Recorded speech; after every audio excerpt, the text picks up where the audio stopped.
হয়েছি, উপবিদিত হয়েছি এক মহামহেন্দ্র ক্ষণে। আমরা এখানে উপবিদিত হয়েছি। আজকে কি? আজকে দুপুর 12টা কিছুক্ষণ পর থেকে শুরু হয়েছে গণেশ চতুর্থী তিথি। আগামীকালকে আজকের অধিবাস লগ্ন, আগামীকালকে সেই চতুর্থী গণেশ চতুর্থীর মহামহোৎসব। ভাদ্র মাসের শুক্লপক্ষের চতুর্থীর দিন ভগবান গণপতির পূজা বা উৎসব হয়। এই উৎসবটাকেই মূলত বলে গণেশ চতুর্থী উৎসব, অর্থাৎ তার আবির্ভাব তিথিটাকে শ্রী শ্রী ঠাকুর সর্বসিদ্ধিদাতা, সর্ববিঘ্ন বিনাশক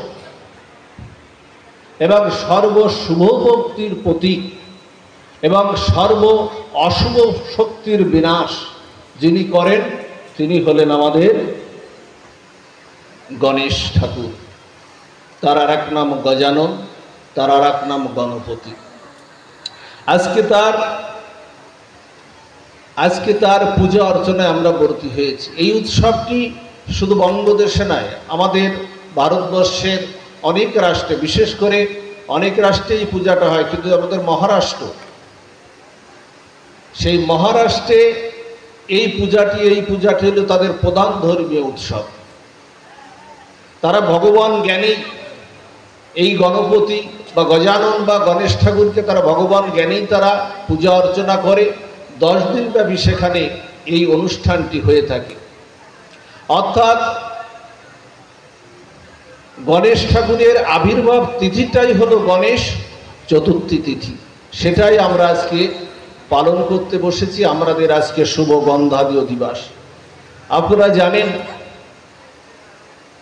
আমাদের যে পঞ্চ দেবতা আছে এবং সকল দেবতা, যত দেবতা আমাদের আছে, সকল দেবতার পূজার আগে আমাদের দেখবেন গণেশ পূজা করতে হয়। কেন করতে হয়? যে আমার পূজায় যেন কোনো বিঘ্ন না ঘটে।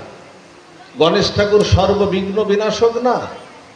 গণেশ ঠাকুরের মন্ত্রে কি বলছে? একদন্ত মহাকায় লম্বোদর গজানন সর্ববিঘ্ন নাশকারং দেবং হিরম্বং প্রণাম মহন। অর্থাৎ কেন পূজার আগে গণেশ পূজা করতে হয়? এর কারণ হলো যে তিনি সর্ববিঘ্ন বিনাশক। শুধু তার পূজার জন্য নয়, আমাদের সংসারে যত বিঘ্ন আছে, বাধা বিঘ্ন, তো সংসারে এমন কোনো সংসার আছে যেখানে বিঘ্ন নাই, সমস্যা নাই, দুঃখ নাই, যন্ত্রণা নাই। এই যন্ত্রণা থেকে তিনি মুক্তি দিতে পারেন। তিনি হলেন একমাত্র আমাদের দেবতা, তিনি হলেন আমাদের গণপতি দেবতা। আজকে তার আবির্ভাব তিথিতে আমরা আজকে সাধু সঙ্গে বসেছি। আমি এই কমিটিকে একটু ধন্যবাদ জানাই এই কারণেই যে আজকে পূজার উৎসবে তারা এই ভাগবতীয় পাঠের আয়োজনটি করেছেন। যে গণেশ ঠাকুরের লীলা আমরা জানব, আমরা ভগবানের কথা শ্রবণ করব, তারপরে আমরা ভগবান গণেশ ঠাকুরের বা আমাদের গজাননের আমরা পূজায় ব্রতী হব। এটা একটা ভালো দিক, এটা একটা শুভবুদ্ধির চেতনা বা শুভবুদ্ধির একটা উদয় তাদের মধ্যে হয়েছে। আমি কৃতজ্ঞতা জ্ঞাপন করি। আপনারা জানেন গণেশ ঠাকুরের যে রূপটা দেখতে পাই আমরা, এই রূপটা কিন্তু তার প্রকৃত রূপ ছিল না। তার যে রূপ, তার মস্তকটা হলো হস্তির মস্তক, এই রূপটা ছিল না। আপনারা জানেন যে লীলাই বলছে, শিবপুরাণের রুদ্র সংহিতায় বলছেন গণেশের এই লীলা সম্বন্ধে। একদিন মাতা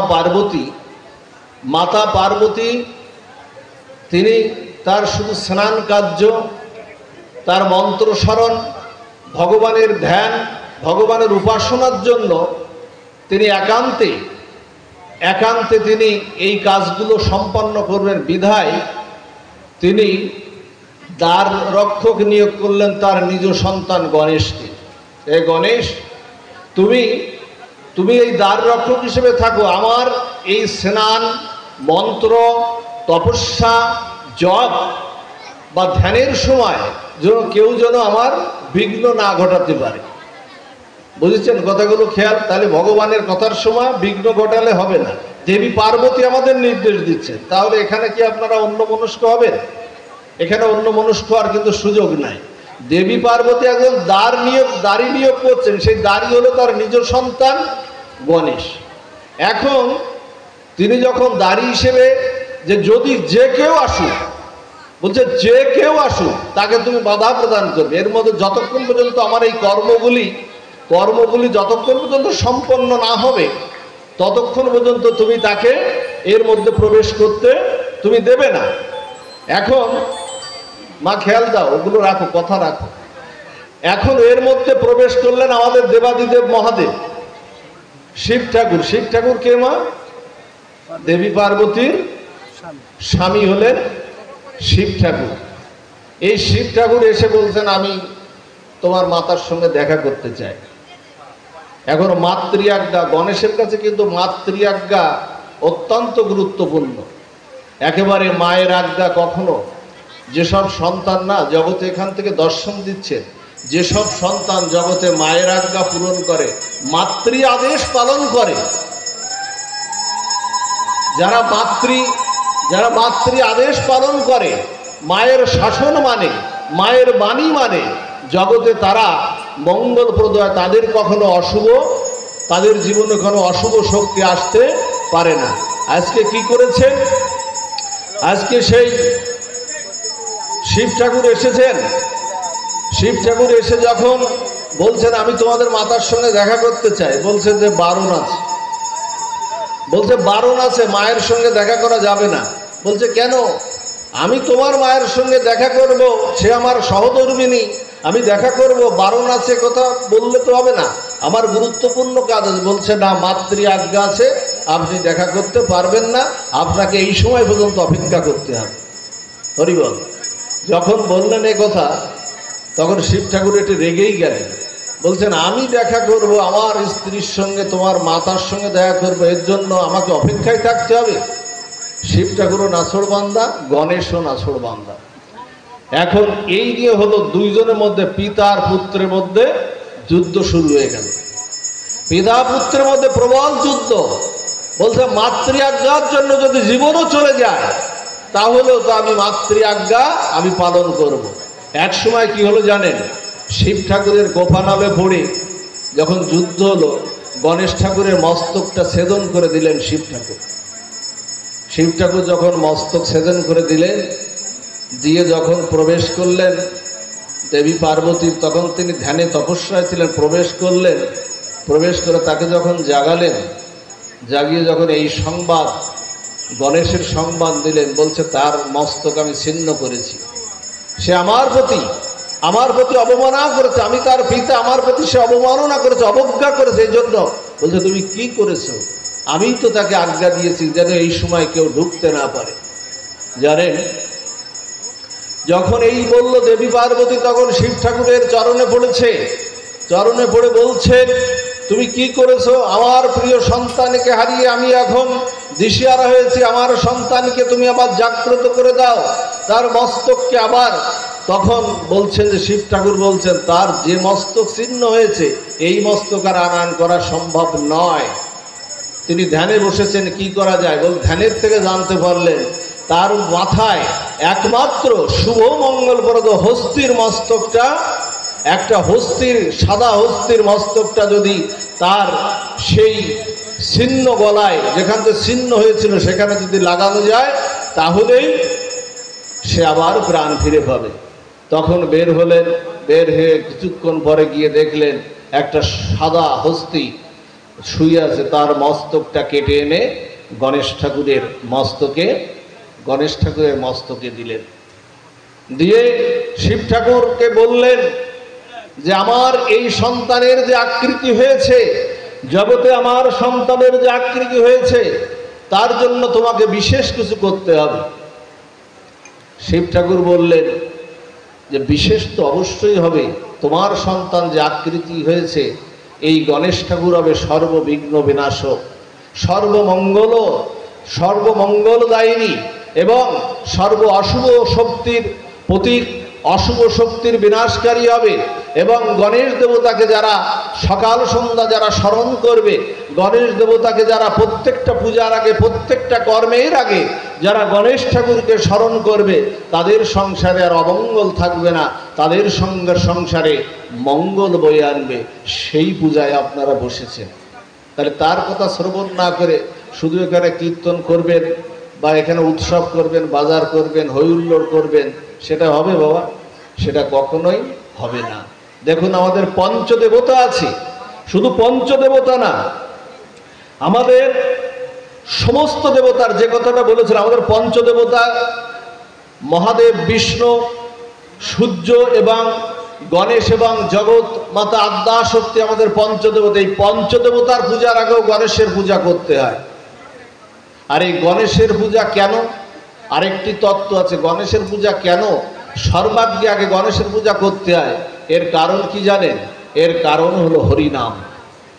কলিযুগ পাবন অবতার শ্রীমান চৈতন্য মহাপ্রভু যে হরিনাম এনেছেন, সেই হরিনামের মাহাত্ম্য গণেশের পূজা আগে। শুনুন আপনারা লীলাটি। একদিন সমস্ত দেবতাকুল মিলে পিতা ব্রহ্মা, পিতামহ ব্রহ্মার কাছে গিয়েছে। ব্রহ্মার কাছে গিয়ে সবাই করজোড়ে মিনতি করছে, হে ব্রহ্মা, আপনি তো জগতের আদি গুরু, আদি বক্তা, ভাগবতের আদি বক্তা, আপনি কৃপা করে বলুন, আপনি সৃষ্টির কর্তা, আপনি কৃপা করে বলুন, আমাদের যে দেবতা আছে, এই দেবতার মধ্যে কত দেবতাই তো আমাদের রয়েছে, এই দেবতার মধ্যে অগ্রভাগে কে পূজা পাবে? একটা সিস্টেম যদি না থাকে তাহলে কি হবে? আমার কে আগে পূজা পাবে, কার সম্মানটা আগে হবে, জগতে এটা দরকার তো। তখন পিতা ব্রহ্মা বললেন, শোনো, তোমরা এক কাজ করো, এই পৃথিবীটা 14 ভুবন বিশিষ্ট এই পৃথিবীটা তোমাদের যার যার বাহন আছে।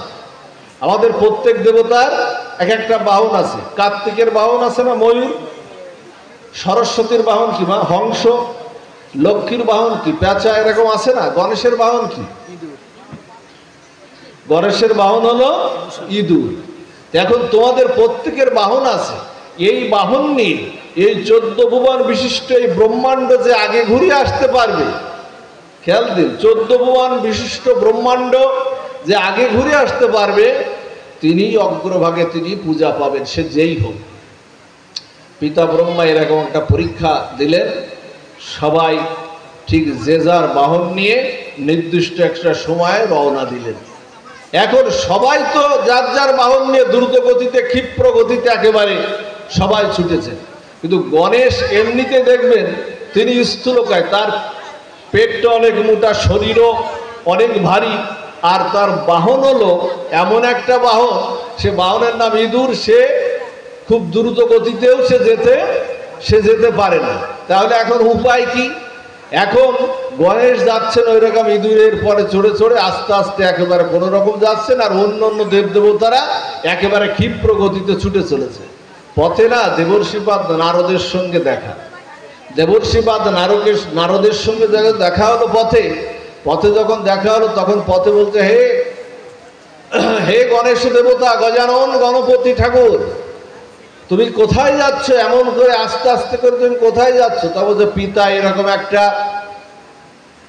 আয়োজন করেছেন যে কে আগে পূজা পাবে, জগতে পূজাটা কে আগে পাবে, যার জন্য এই রকম যে আগে এই 14 ভুবন বিশিষ্ট এই ব্রহ্মাণ্ড যে আগে ঘুরে আসতে পারবে, তার পূজাটাই অগ্রভাগে, তার পূজাটা অগ্রভাগে হবে।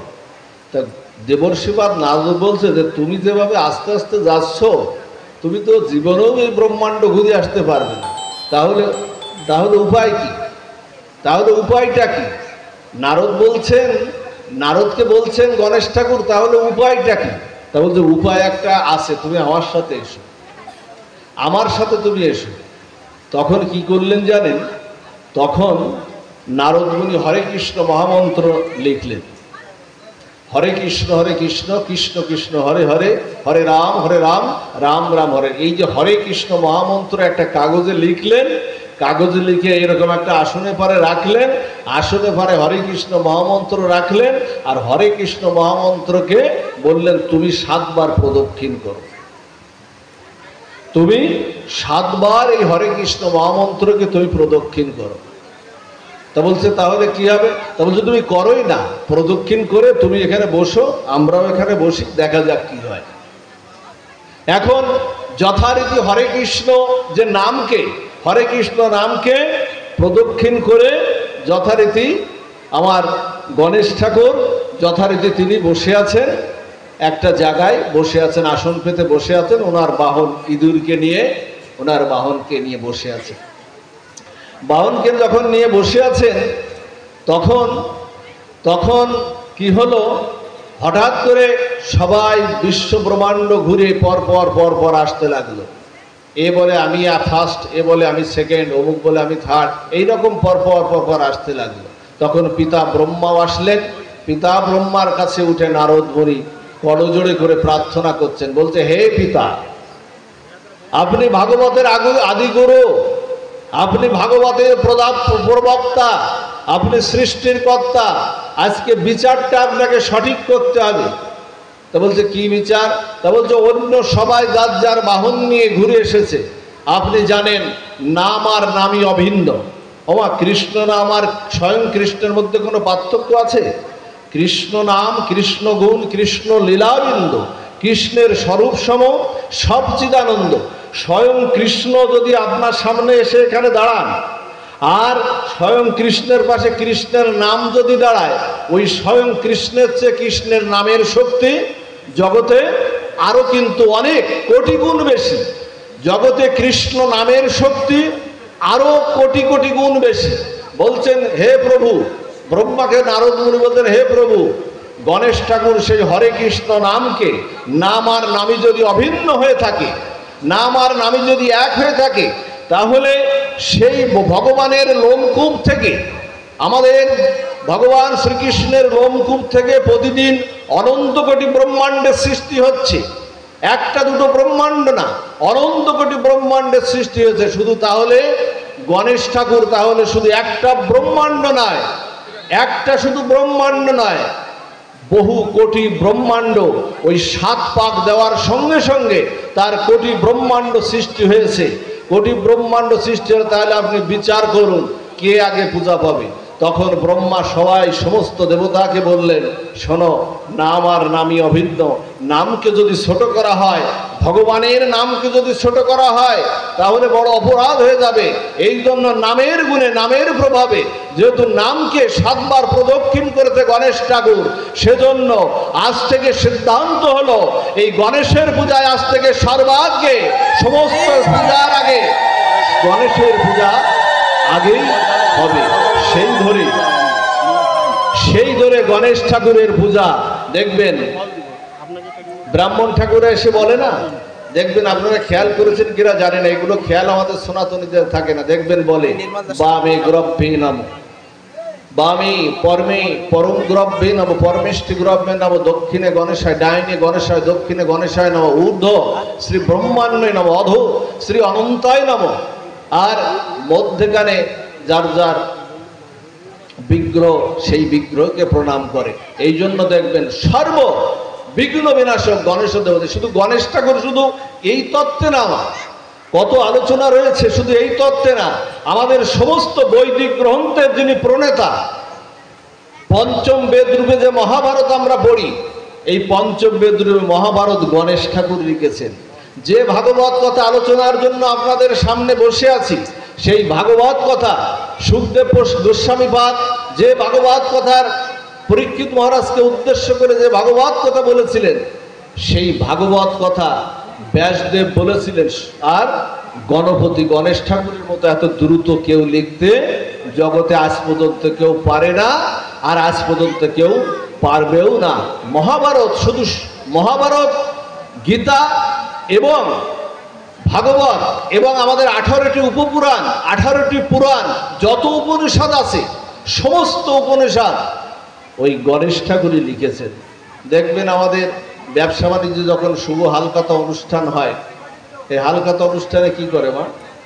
আগে গণেশের পূজাটা করে না বাবা? গণেশের পূজাটা করে। এই জন্য এই গণেশ ঠাকুর হলেন আমাদের সর্ববিঘ্ন বিনাশক। তা আমাদের উপাসনাটা যেন, আমাদের প্রার্থনাটা, আমাদের সেই প্রার্থনাটা যেন আমরা সেইভাবেই যেন আমরা করি। গণেশ ঠাকুরের এই গণেশ ঠাকুরকে 121টি দুব্বা এখানে দিতে হয়।